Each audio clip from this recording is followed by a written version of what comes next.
Oh, kuya. Oh. Ang mag-asawang may-ari ng kotse para sa kanilang seguridad.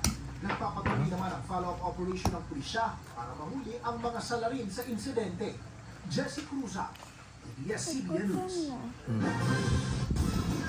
Nawili sa pamamaril ang isa na namang away kalsada. Sugatan ang dalawang Tagay pa. Ayo, Baliman. nakadikita naman ito. Ayo, kaon kaglain dito. Ayo, ako ani. Ay, gamay man ang kuan. Tagay si kuya. Hinabol ng mga pulis ang isang kotse matapos ituro ng mga testigo Sabaw lang. Unay. Dako. Sige na.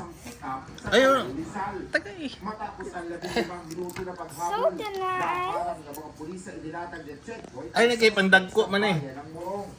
Agad na pinababaran sa sakyan ng suspect at pinadapa ang 71 taong gulang na suspect ang siyang Pa, ayun, nakauna. sa mga sakay ng